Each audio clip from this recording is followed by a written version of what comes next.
Anyway, let's come back to our lovely orange pictures of buses, trolley buses, and trams, because kind of we're going to talk about the history, right? We're going to talk about some context. So, the back in 1962 in the UK alone, right? Actually, is this UK or just GB?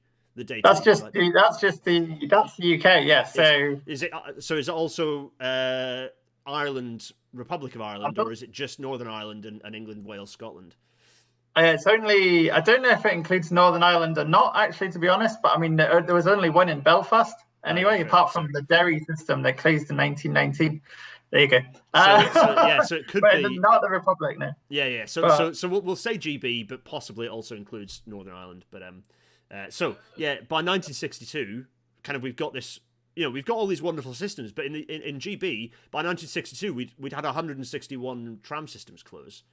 And that's qualified by saying that in 1962 there was only two operating, if you count Blackpool, but Glasgow was, and obviously Sheffield had gone in 1960. So after the war, there's like maybe 10 left. Yeah, crikey. So that's what I'm saying, actually, is that most of them bite the bullet much earlier. Yes.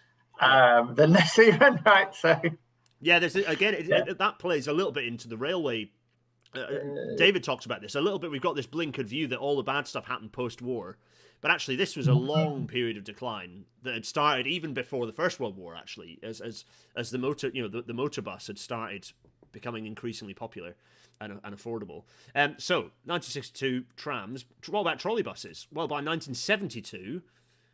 33 systems had closed. I presume that's all of the systems. So we'd had 33 systems, and they were all Kaputski by that point. Did Bradford still operate at this point, or had it gone? Because I seem to remember it maybe being up to like even 1976, possibly, but I might have misremembered that. Bradford was quite late. Yeah, that might be right. I know the Teesside trackless and whatever trolley bus board closed about then. I think Bradford certainly closed in the 70s, if not. Maybe I've got that wrong slightly, but yeah, certainly by the early 70s. But that was like one of, if not the latest, right? Wasn't it? Yeah, so trolley buses are interesting because they have this really weird life in which the first trolley bus line, I believe, was between Leeds, in the UK anyway, it was between Leeds and Bradford, and it was basically because the two had different tramway gauges and couldn't interoperate. So let's introduce another system into the mix instead. But then the next thing about trolley buses was that it was kind of, the view of tramways was that so tramways were always meant to recoup the capital of investing in them. Yes. So this is the thing that's often not understood about about tramways in Britain, was that they were purely a kind of commercial venture, crazy as it might sound almost. And they were, and we'll get to this a bit more later. But the thing is that we can still use some of the investment, some of the permanent way by running trolley buses. Yes, basically that's the entire point of them. And they kind of have this, and there is a period in which trolley buses have a bright future. I think that the peak of them in Britain was 1943, and then they fall away almost as quickly as they appeared. We just had it confirmed by a few, by the way, that you're absolutely spot on. It is 72 that Bradford closes, so it is earlier than I thought. So you're absolutely spot on. Of course you're spot on. You're an academic. You sweat blood and tears over making sure this stuff is right.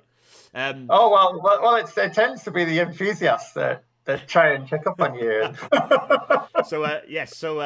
There we go. And people are confirming that Bradford was the last British system. So I'm glad that I'm nerding out a little bit, that I have some level of Bradford trolleybus nerdery. At some point I'll do an episode on the Bradford trolleybus system, because it gives me an excuse to go and do some filming at Saltaire and possibly drink beer in their trolleybus shed. Anyway, but then it's not, you'd think, right, okay, trams got doomed up, trolleybuses got doomed up. What about buses? Surely buses are emergent and wonderful, right?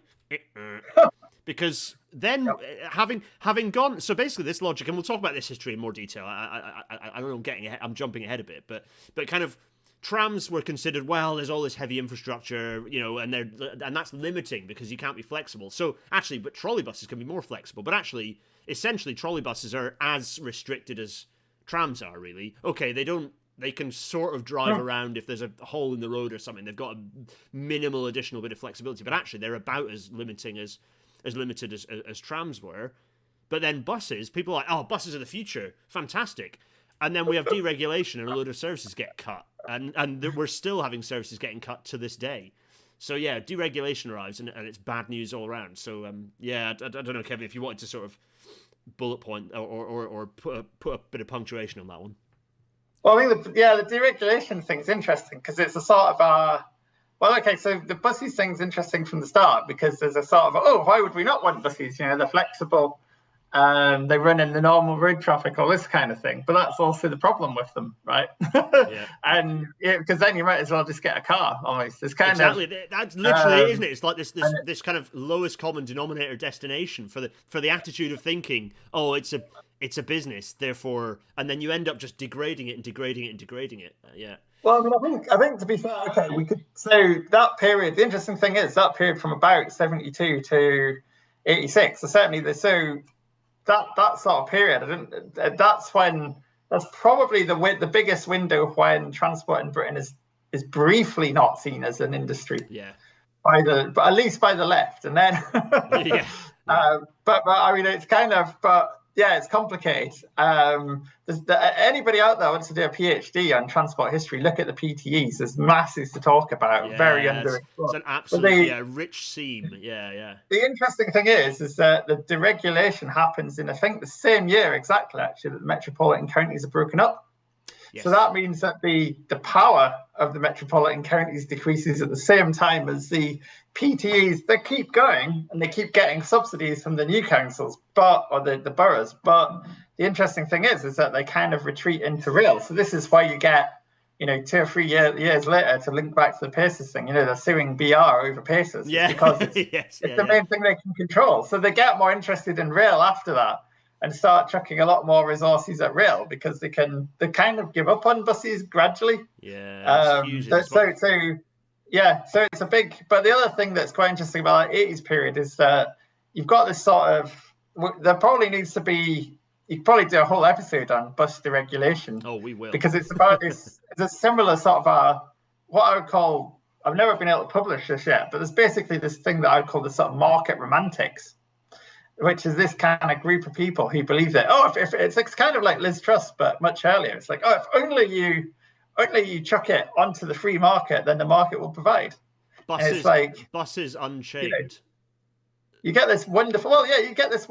So there's a guy called an economist called John Hibbs, who wrote many wonderful articles. I'm saying that in the terms of the naivety of them. Yeah. I mean, there's a great one where he claims that minibuses will pop up magically to take housewives shopping. I mean, that's just a measure of the time, but that's what he sort of talks about. Is rural services will be provided by small entrepreneurs and all this, and of course it's just nonsense. It's amazing how naive these people who are supposedly it's like shark teeth vampires. It's amazing how naive they are about what they think. I mean, ultimately it's cynical. The reality is they don't really care because Uber has provided the perfect example of why this stuff falls in. Bus deregulation meant that so for anyone looking at the 1980 to 1986, 1980 was the year that the national bus services were deregulated. So you got the emergence of the likes of National Express and that.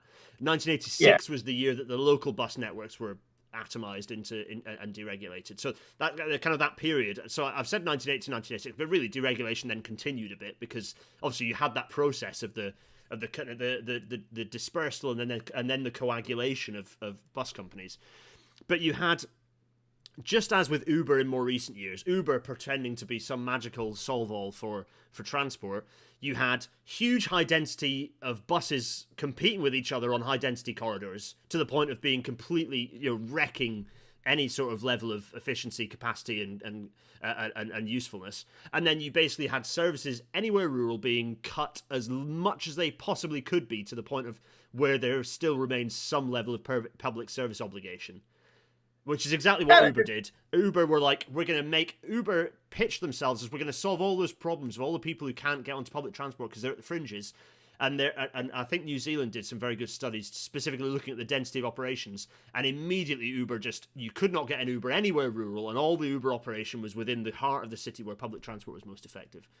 And you see this in Manchester, right? This is why they've got franchising, is because you had 2 or 3 bus companies competing on the most dense core. Useless.